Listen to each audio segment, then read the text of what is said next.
So hi everyone, how are you? I'm Rajan Chaudhary. Today I will talk about are these absurdities or miracles or what? Brother, I have seen some astonishing sights. A lion keeping watch over pasturing cows. A mother delivered after her son was a guru prostrated before his disciple. Fish spawning on treetops, a rooster is eating a cat, a gunny sack driving a bullock cart, a cat carrying away a dog, a tree with its branches in the earth and roots up in the sky.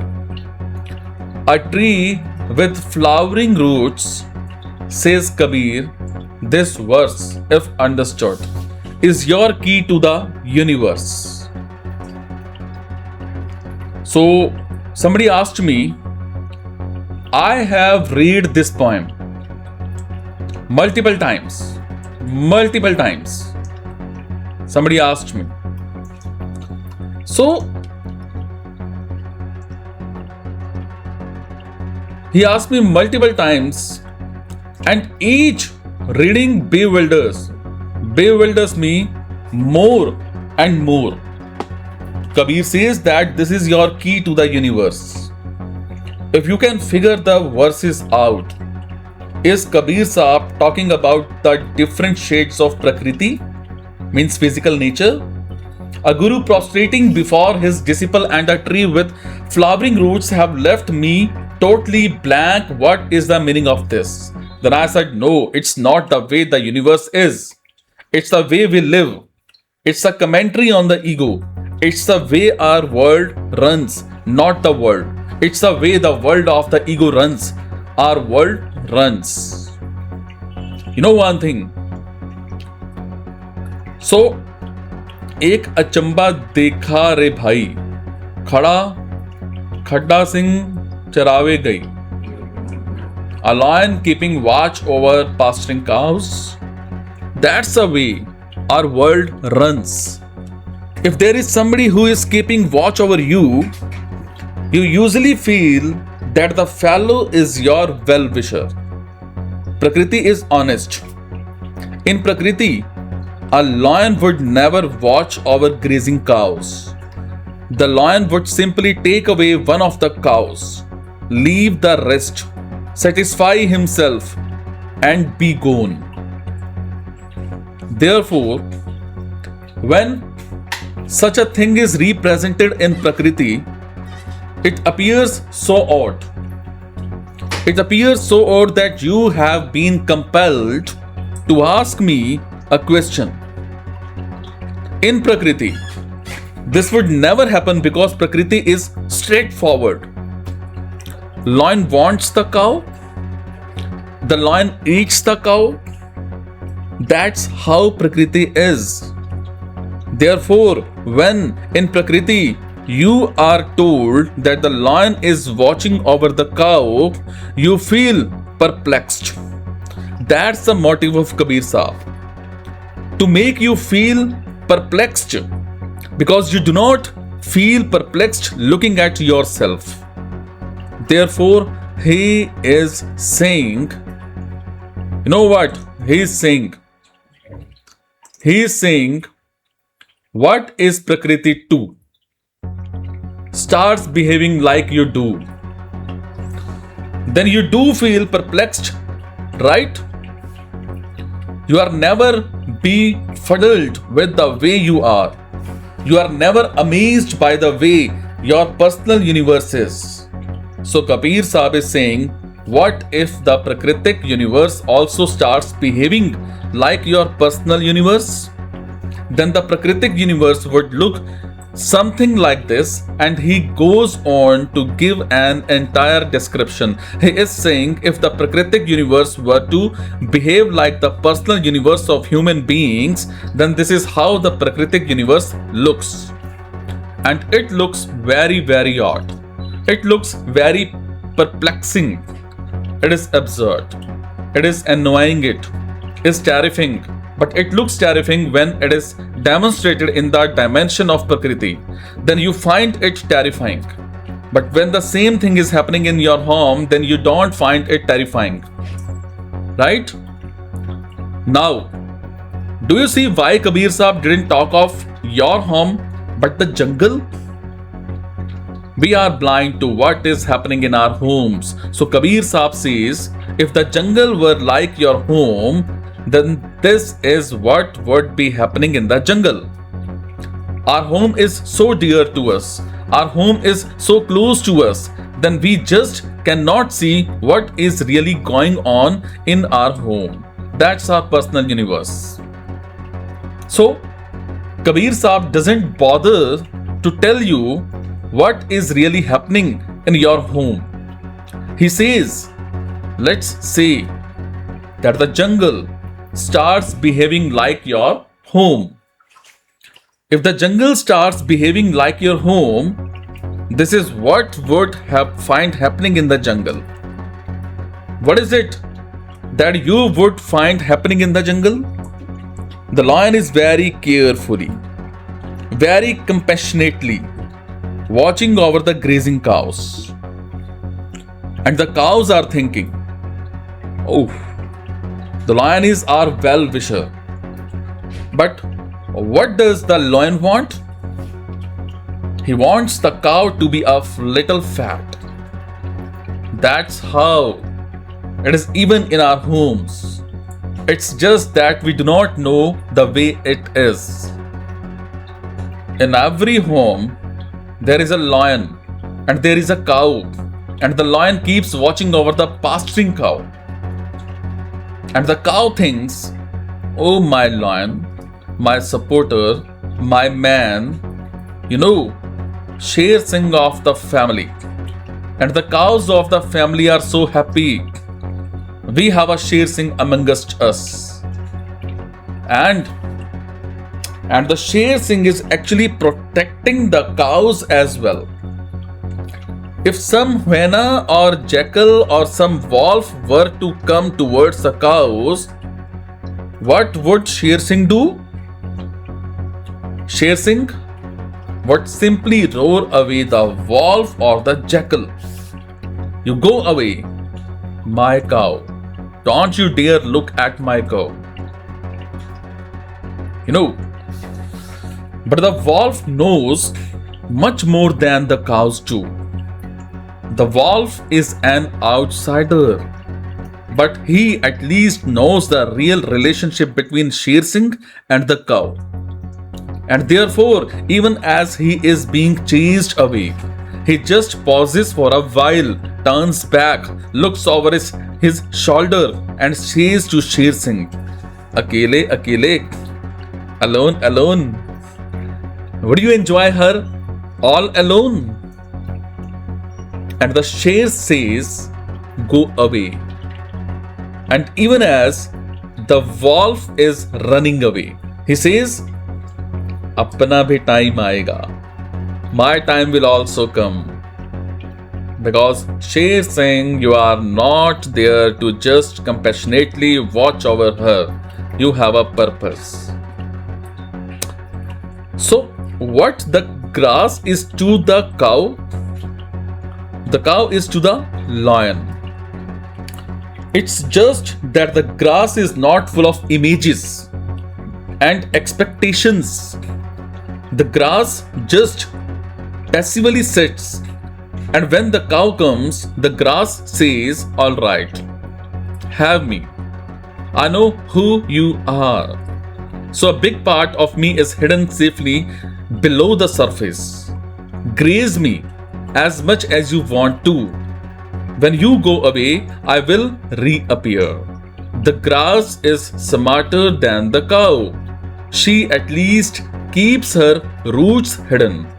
But the cow, she falls so much in love with Sher Singh that she exposes all of herself. The grass can only watch the foolishness. पहले पूत पीछे भाई मैं. a mother delivered after a son was. This pertains to how we reason out and create an entire cause effect story. In Prakriti, the mother comes first and then the son. But look at our universe. The action comes first and then the justification. But we say that the action came from the justification. The action comes first and then we dream up arguments to justify the action. Does it not happen that way? The action is really coming from the subconscious tendency, but we don't want to admit that. So what do we do post the action? We come up with a nice argument to justify the action, as if the action is a product of the argument, the justification. The fact is, the child came first and then the mother was invented. The mother was invented to justify the child. The real mother is somewhere else. The real mother is the I tendency. I tendency. But you don't dare to admit that. So you come up with a fictitious mother and you say, this is why I am doing this. Sher Singh will say, I love you so much that I must have you inside me.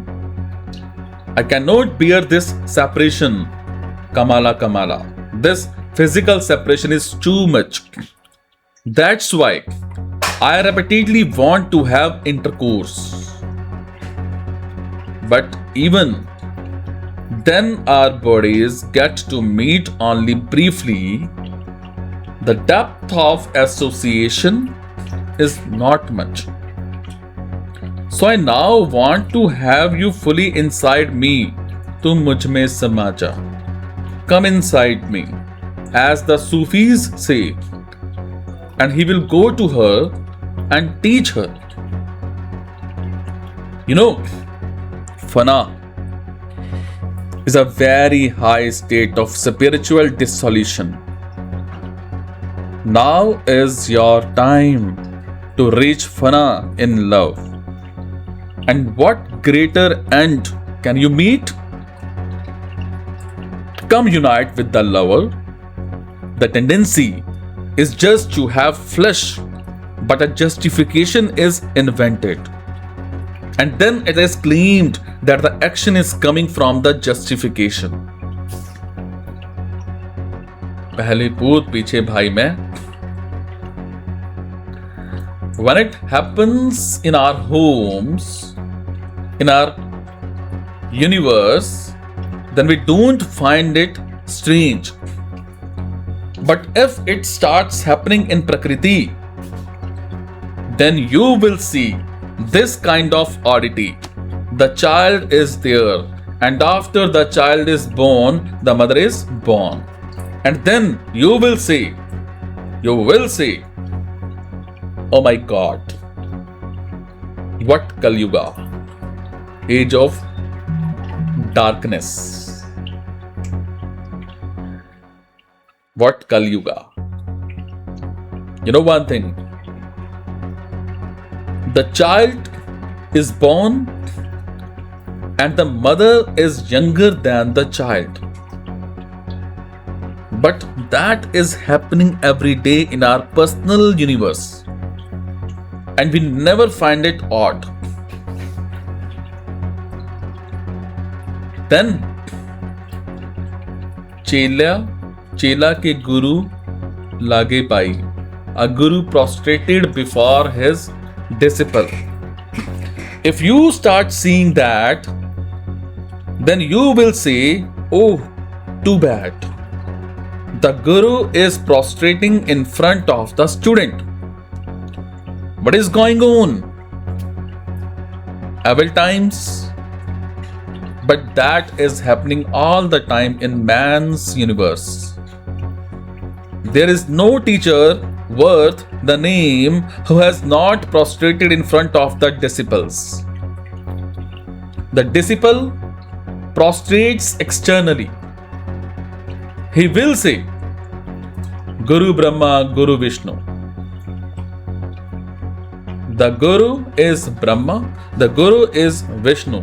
This is just physical, external, for name's sake.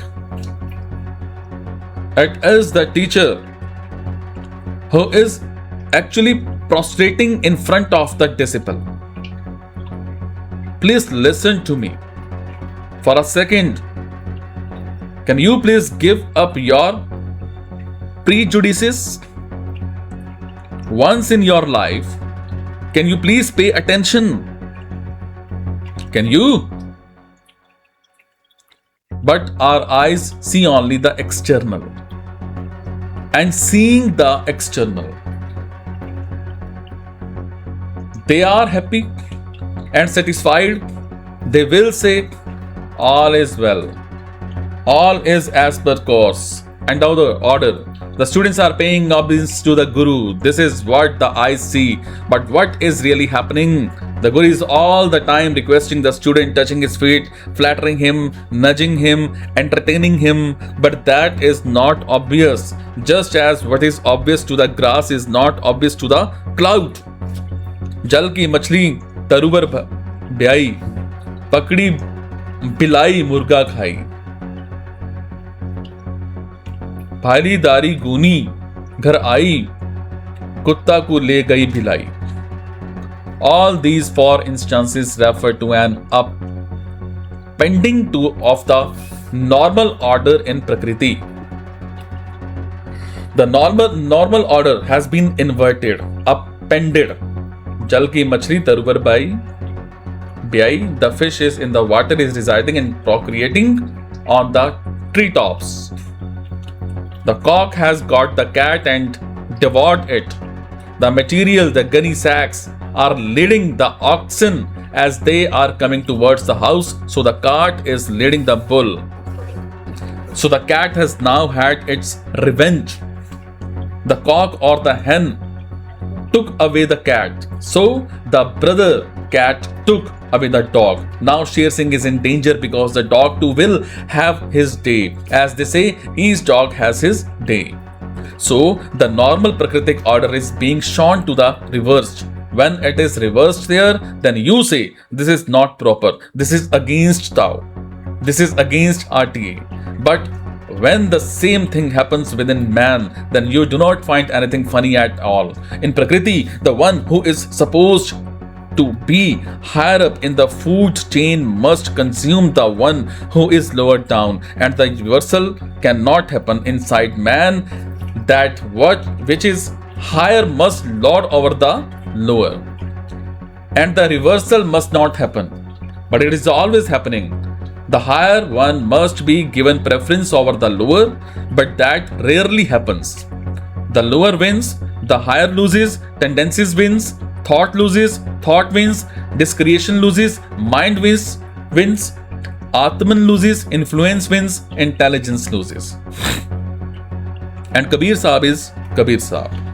He is having a good time describing how we are. And even as he is very accurately describing how we are, he is also having fun at our expense. That's why, I feel just like a fanboy in front of him. Who am I? A little fanboy. This utter flamboyance, this total carefree attitude. Where do you find God or Sanskrit or big words or scholarliness in this? And he has said everything. Such simplicity can come only from someone who has gone to the utter depth of it. So, it is both strange and revealing that in the same session in which I had to launch a broadside, a tirade against the Greeks, I feel honored to say that when it comes to Kabir Sahib, I am fanboy. And now that you have sent this is going to resonate for a while. So, whenever somebody, anybody outside of me, or maybe I myself come up with an argument to cover up an expression of what is essentially a tendency. That is what ought to be said. A lion keeps watch over the pasturing cows. So,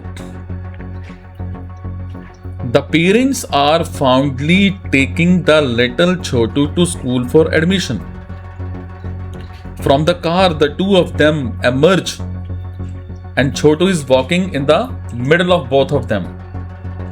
One hand with Sher Singh and the other hand with Sherni Singh. And they are both professionally their love to Chotu and saying, now we are going to admit him in the school. Khadda Singh Charve Gai.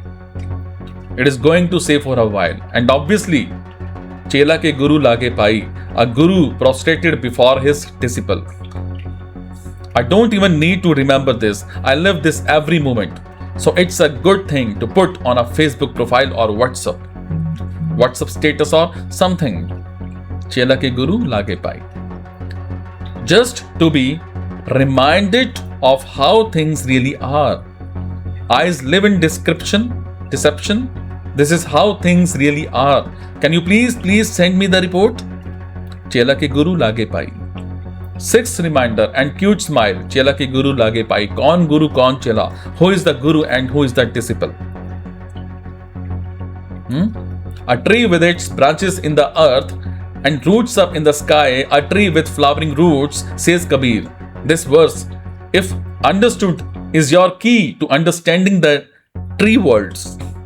This actually comes from chapter 15 of the Srimad Bhagavad Gita.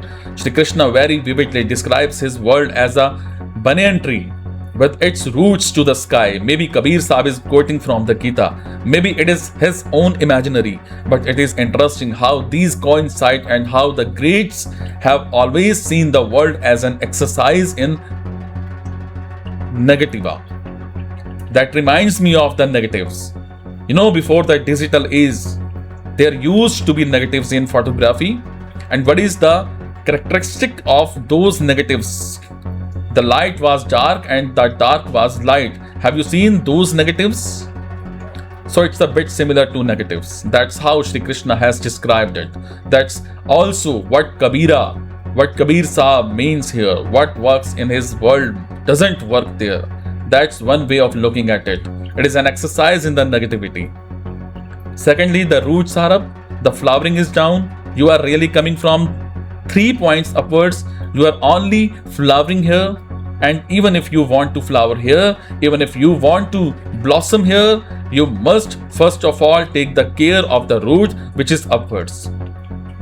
If you do not care of the roots, then you cannot prosper on the earth. If you do not take care of the sky, then you cannot prosper on the earth. Then he says, Bahut bhanti jad lage phool. So the flowers are there, the roots are flowering, but the roots are not where they are usually supposed to be. They are skywards. Skywards roots blossom. Those roots in this earth, they will just shrivel and die down. Those who feel that they are rooted in the earth, those who feel that they belong to the earth will meet no prosperity and no blossoming. Whereas those who feel as if they come from there, pointing upwards, and if they belong there as if they are rooted there, they will rule the earth, belong to the earth, and you will be a beggar on the face of the earth. Belong to the sky and you will rule the earth. The earth doesn't reward you for belonging to it. The earth rewards you for bringing the sky's message to it. You are like the sky's messenger to the earth. The messenger is greatly rewarded if he brings the message. If he brings the message, then he gets stuff, sweets, clothes, money, greetings, gratitude. But what if he starts living in the house to which he has brought the message? Then he is merely tolerated, and after a time he is abused. His value does not lie in his existence. His value lies in the message that he brings. You too must live like the one coming from the sky and merely visiting the earth to deliver the message. If you are a visitor to the earth, you will be respected to the earth. If you live like a visitor, a mere visitor to the earth, then you will have great respect on the earth. But if you start living as if the earth is your home, then all you will get is neglect, abuse, disrespect, uprootedness. If you can know what has been said in these verses, then you have known the entire universe. That's what Kabir Sahib is saying. He plays with you. He challenges you and invites you when he says, if you can figure out what has been said, then you will be somebody. So try. Here is the lollipop. Now try, come on, jump over the hurdles. And there he is, standing behind all the hurdles, flashing the lollipop to you. Come, jump over, don't be shy. And when you say, no, but there are just too high for me, I don't know what you mean by the cow, the grass, the lion, the fish, dogs, the dog, the tree, too many things and too difficult for me. Then he says, one more, not one world, but Tribhuvana, matlab 3 worlds. Here is the third one as well. You can have 3 of these sweet things. Just come over. And the fanboy says, okay, I am coming. And he is not unfair. I duly do get my rewards.